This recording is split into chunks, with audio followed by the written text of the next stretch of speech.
तो hello everyone, मैं doctor Neha आज फिर से आप सभी के सामने लेकर के आई हूँ एक नए टॉपिक को जिसका नाम है डाइट।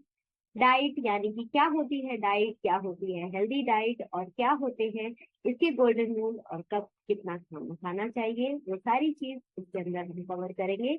तो फॉर मोर इन्फॉर्मेशन आप इस चैनल को सब्सक्राइब कर सकते हैं ताकि दिन प्रतिदिन की सारे अपडेट्स आपके पास आते रहे। तो let's get started with the topic diet.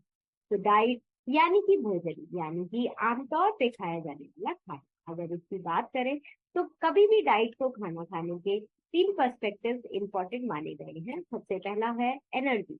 Energy की बात करें तो जितना भी हमारी जितनी पीढ़ी है, एक छोटा बच्चा, युवा पीढ़ी या फिर हमारे बड़े बुजुर्ग, इनको तीन सेगमेंट्स के अंदर डिवाइड किया गया है। अगर छोटे बच्चे की बात करें तो उसके अंदर 5 से 10 साल का बच्चा पहली सेगमेंट के अंदर आता है और जिसके अंदर हम उसको 1000 कैलोरी तक का खाना दे सकते हैं। उसके बाद आता है हमारा 11 से लेकर के 57 के बच्चे, जिसके अंदर बच्चे की स्टडीज के प्रति भी काफी रुझान होता है और साथ ही साथ वो स्पोर्ट्स का भी पार्ट करते हैं। So, इसके अंदर बच्चे को आपको कम से कम 1600 तक की कैलोरीज देनी चाहिए। तो नेक्स्ट आती है हमारी एक और इम्पॉर्टेंट सेगमेंट जो होती है मिडिल एज। अगर मिडिल एजेस की बात करें तो इसके अंदर फर्दर हमने दो सेगमेंट्स को डिवाइड किया है। सबसे पहली एज होती है 18 साल से लेकर के 35 साल। 35 साल की उम्र तक की बात करें तो इसको हम ये भी कह सकते हैं कि वो युवा पीढ़ी जो सिडेंटरीली एक्टिव है। सिडेंटरीली एक्टिव यानी कि कम एक्टिव है और कम ही काम करती है, यानी कि सिर्फ अपने डोमेस्टिक वर्क को करती है या फिर अपने लाइफस्टाइल से रिलेटेड जो छोटे बड़े काम होते हैं सिर्फ उन्हीं को करती है। तो ऐसे केसेस में आप उनको सिर्फ कैलोरीज दे सकते हैं 1400 से लेकर के 1600 1800 तक। सो नेक्स्ट की बात करें, जो हमारी इसी कैटेगरी के अंदर मिडिल एक्टिव या फिर मॉडरेटली एक्टिव जो पीढ़ी होती है, इसके अंदर आप उनको 2000 तक की कैलोरीज का खाना दे सकते हैं। उसी तरीके से पूरे दिन के अंदर अगर बहुत ज्यादा एक्टिव कोई युवा पीढ़ी है तो उसको आपको कम से कम 2600 से लेकर के 3000 तक की कैलोरीज देनी चाहिए। तो अब बात करते हैं अपने तीसरी सेगमेंट की, जिसके अंदर हमारे आते हैं बड़े बुजुर्ग यानी कि हमारे ओल्ड पीपल जो कि 50 साल से ऊपर की उम्र में होते हैं। सो अगर ये सेडेंटरीली एक्टिव है यानी कि अगर कम एक्टिव रहते हैं और घर में ही रहते हैं, कम काम करते हैं, तो ऐसे केसेस में आप उनको 2000 से लेकर के 2200 तक की कैलोरीज का आप इनकी डाइट को बना सकते हैं। साथ ही साथ अगर इनमें मॉडरेटली एक्टिव पर्सन है तो इनको आप देते हैं 2200 से लेकर के 2400 कैलोरी। सो अगर ये हमारी बुजुर्ग पूरी पीढ़ी अगर ये बढ़ती है मॉडरेटली एक्टिव से लेकर के हाईली एक्टिव की तरफ, तो आप इनको 2400 से 2800 तक की कैलोरीज देना ना भूलें। इसी तरीके से ये सारी चीजें डिपेंड करती है हमारी बॉडी मास इंडेक्स के ऊपर। तो बॉडी मास इंडेक्स को भी आपको मेंटेन करना बेहद जरूरी होता है, जिसके अंदर आपकी जो नॉर्मल वैल्यूज होती है वो 18 से लेकर के 22.5 तक की मेल्स के लिए चलती है। और साथ ही साथ अगर फीमेल्स की बात करें तो बीएमआई यानी कि बॉडी मास इंडेक्स की वैल्यूज 18 से लेकर के 21.5 तक को आप मेंटेन करें।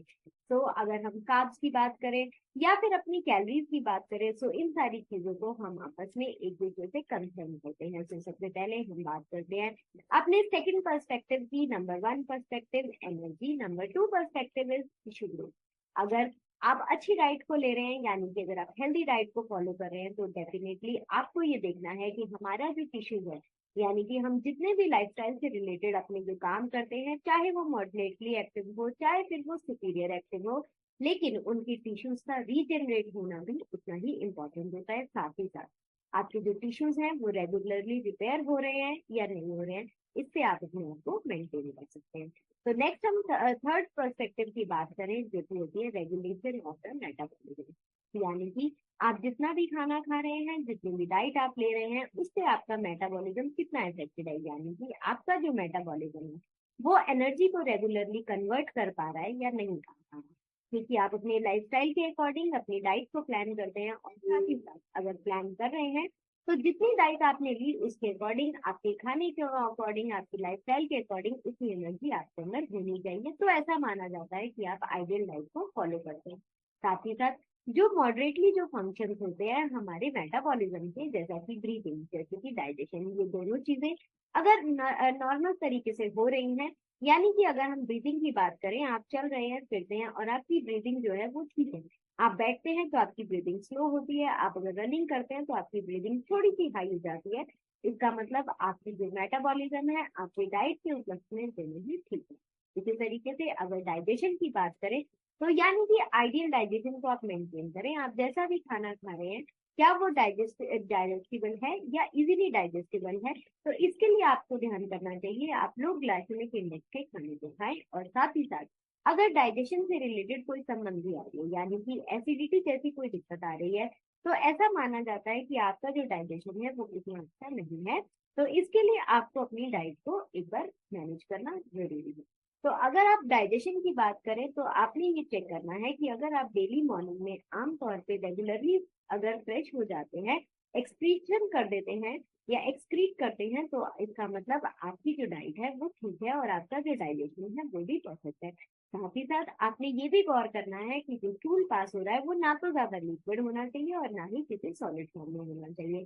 तो ऐसे स्टूल को हम नॉर्मल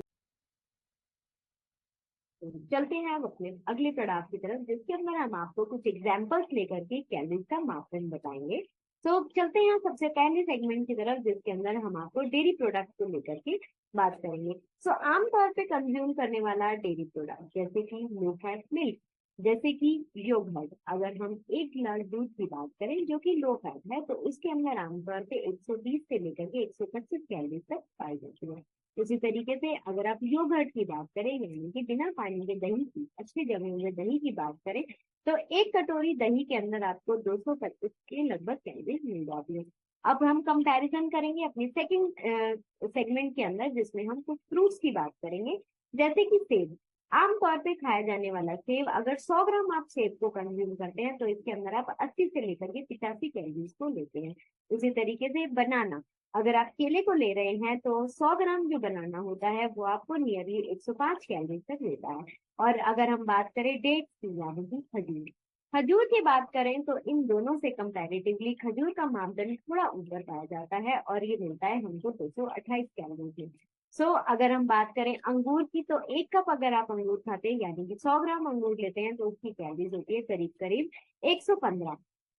उसी तरीके से अगर आप बात करते हैं अब ड्राई फ्रूट्स की कंपैरिजन में, अगर हम बात करें रेजिन की यानी कि किशमिश की, तो किशमिश अंगूर के मामले में थोड़ा सा ऊपर पाया गया है। अगर जो किशमिश है वो आप 100 ग्राम लेते हैं तो वो लगभग आपको 300 से लेकर के 310 कैलोरी तक देता है। अब बात करते हैं कुछ वेजिटेबल्स की, जो हम रॉ वेजिटेबल्स जो सैलेड में खाते हैं, उनको यहाँ पर हम कंपेयर करेंगे। जैसे कि हमने खाई गाजर, अगर आप कच्ची गाजर का प्रयोग करते हैं अपने सलाद के अंदर तो उसके अंदर पाई जाती है सिर्फ और सिर्फ 30 से लेकर के 35 कैलोरी।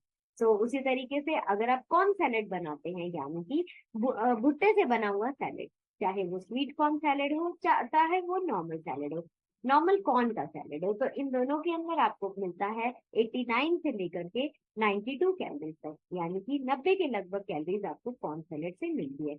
यहाँ आपने ध्यान रखना है कि अगर आप सलाद ले रहे हैं या फिर आप डेयरी प्रोडक्ट ले रहे हैं या फिर आप फ्रूट ले रहे हैं तो उसकी कैलोरीज को आप कैसे रेगुलेट कर सकते हैं। चलते हैं अब हम अपने सॉल्यूशन की तरफ, यानी कि जब हमने आपसे कहा कि आपने खाना खाना है तो किस तरीके से आपने अपनी चीजों को मॉड्यूलेट करना है, तो चलिए बता। बात कर रही है सबसे पहले आइडियल चीजों की। सबसे पहला, आइडियली अगर आप अपने खाने को अच्छा करना चाहते हैं तो सबसे पहले आपने 5 मील प्लान को फॉलो करेंगे, यानी कि दिन में आपने छोटी छोटी 5 मील्स लेनी है ताकि आपका बॉडी का मेटाबॉलिज्म दिन प्रतिदिन अच्छा रहे और एनर्जी में कन्वर्जन होता रहे, ताकि आप पूरे दिन थोड़े से चुस्त दुरुस्त बने। नेक्स्ट बात करते हैं गोल्डन रूल की। गोल्डन रूल ऑफ ईटिंग होता है जिसके अंदर आप नेचुरल फूड को ज्यादा खाते हैं, यानी कि जो भी खाना आपको नेचुरल फॉर्म में मिलता है उसको बिना पकाए रॉ फॉर्म में खाने को कहा जाता है नेचुरल फूड। और तीसरी की बात करें तो है अवॉइड पैक्ड फूड, यानी कि प्रोसेस्ड फूड होता है, यानी कि जो पैक्ड फूड्स की उसमें कैटेगरी में आता है वहां उसका जो प्रयोग है वो उसको आपने कम करना है। साथ ही साथ चीनी का प्रयोग कम करें, सॉल्ट का प्रयोग कम करें और साथ ही साथ प्रयोग ज्यादा से ज्यादा करें किसका, यानी कि अपने फ्रूट्स और वेजिटेबल्स, जो नॉर्मल आपके पास फ्रूट और वेजिटेबल्स जो लोकली अवेलेबल होते हैं उनका कंजम्पशन आपको बढ़ाना है। अब बात करते हैं कि आप अपने आप से कुछ सवाल पूछें कि आपकी क्या उम्र है, कितनी कैलोरीज आप दिन प्रतिदिन खाते हैं। कितना डाइट आप कंज्यूम करते हैं, क्या आप अपनी बॉडी को मेंटेन रख सकते हैं, क्या आपकी एनर्जी दिन प्रतिदिन मेंटेन रखती है, सुबह से लेकर शाम तक आपकी जो एनर्जी लेवल है वो मेंटेन है। तो अगर कहीं भी आपको कंफ्यूजन है तो आप चैट बॉक्स में लिख सकते हैं और हमसे बात कर सकते हैं। और कैलोरीज का मापदंड देखना है तो इस वीडियो को आप दोबारा से देखें और सब्सक्राइब करें इस चैनल को और चैट बॉक्स में अपने क्वेश्चन को अराइज करें। Thank you, bye bye, take care.